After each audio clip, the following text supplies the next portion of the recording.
It's been that way for thousands of years. There's always an institution, right? Ancient Greece, ancient Rome, ancient Egypt, Mesopotamia, whatever.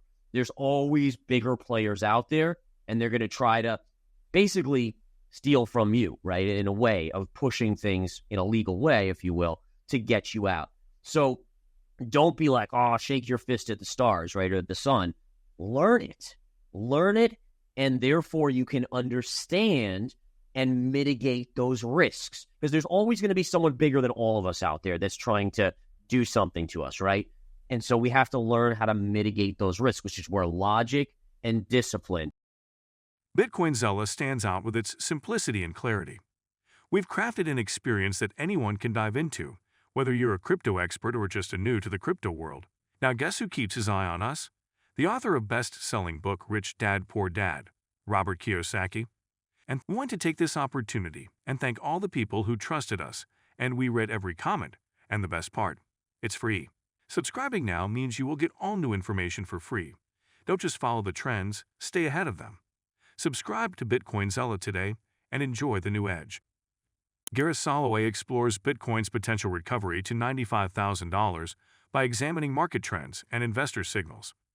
Watch to see how strategic shifts may fuel a powerful rebound in crypto.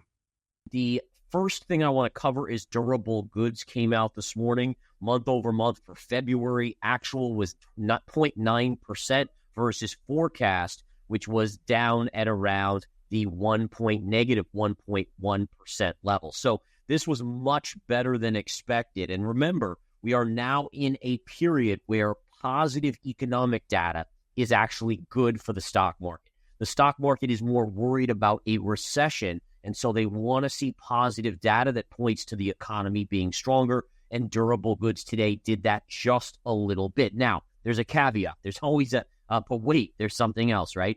The negative here, or the small caveat or asterisk, is that the durable goods orders were likely stronger as many players are trying to front run the tariffs. So again, it's not that this is a change and the economy is starting to get stronger. It's just that, again, there's people front running tariffs to try to get these products or these durable goods before the tariffs jack up the price substantially. All right. Now, looking again, we'll get rid of that. We have a market. This was, by the way, on the durable goods order. So we saw a little bit of a pop, but very similar to yesterday when the markets on the SPY opened at 4 in the morning. We saw a sell-off and then a fade. And then right around 6 in the morning, when retail can start to buy, we saw a little bit of a rally back up towards the flat line. And if we zoom out, I want to show you this. This was yesterday as well, or yesterday morning, where early in the morning we saw a sell-off. And then again, 5 o'clock, 6 o'clock. This was 6 o'clock right here. You can see the markets rallying back. And so the reason I bring this to your attention is this, to me, tells me that overnight there are foreign investors that are probably selling a little bit into this rally. And then once we get into the morning session, retail buy the dip, and maybe even some institutions are starting to buy the market, expecting a rebound and the markets to rally higher, meaning the bulls are starting to come back into play. And as I've said before, we need the bulls to come back in at full force if we're going to expect another leg down, right? You have to get the bulls on board. Now, we did go right into a key trend line on the daily SPY chart, S&P 500 right here. This is a level that I talked about days ago, if not even a week ago, as being your first upside resistance. We went into it yesterday. We pierced it. We stalled right on the line. So this is something I'm going to watch very closely, this line today. Does the SPY essentially close above 575.70 or below? If we close above, there's a secondary level right in here. See this little base point right here, right through these? So you kind of had the lows from these 2 days and the highs from these 2 days. That would be your next target. In fact, I'll put a trend line right in there so we can monitor. So that's right around 583.70.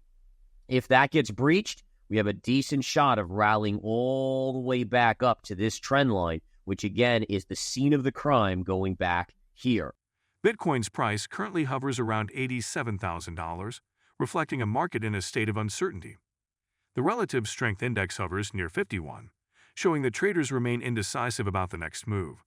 According to Glassnode, Bitcoin is trading in a range-bound market with reduced on-chain profit and loss-taking events, pointing to weaker demand and limited sell-side pressure.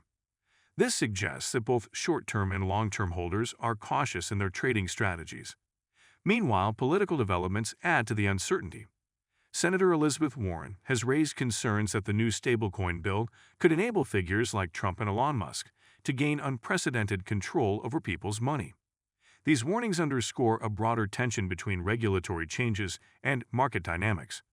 As traders watch closely for a decisive breakout, Bitcoin's steady price near $87,000 remains a reminder of how momentum and sentiment continue to shape the cryptocurrency market. Investors remain alert, hoping for clear signals to drive future gains. Coin is up a little bit on the day, basically pausing. Could be starting a little bull flag. We'll see if that continues for the next couple days. If it does, maybe we can break above this level and retest the 92,000 level. Okay, so that's number one. We know 92 is the big resistance. This is a little bit of resistance here as well. And then if it falls down here at 74 to 72 is our support level. Let's look at gold here. Gold today, flattish to positive. Again, down move for 3 days. You're getting a few little buyers to step in. No big deal there. And then obviously silver is in play here as well. All right, so I promised you guys I was going to tell you my two $1 million trades that I have on right now. I'm going to reveal them right now. One is in the metals, and I kind of gave you a heads up yesterday. It is palladium, and there is an ETF that I'm long. I don't really trade commodity futures themselves. I just trade ETFs and the miners and the drillers, etc. But this is one of them, and I love this chart, guys. So XRP's price corrected today, dropping 3.8% to around $2.35 after failing to rally following Ripple's decision to drop its cross-appeal in the SEC lawsuit. Despite hopes that the legal update might spark renewed buying interest, the market remained unmoved.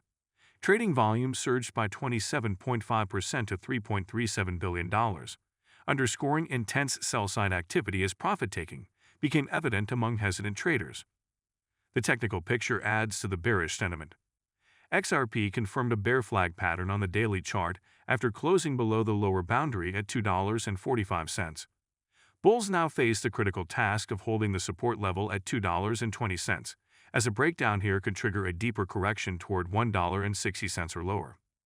The relative strength index has slipped from 62 to 49 over the past 3 weeks, signaling mounting bearish pressure. Meanwhile, derivatives traders show little enthusiasm, with declining open interest and negative funding rates amplifying the downward trend. Market veteran Peter Brandt has noted that XRP is forming a textbook head and shoulders pattern, projecting a significant drop if a rally above $3 fails to materialize. With technical levels under pressure and profit-taking on the rise, the current environment leaves little room for optimism unless buyers step in decisively.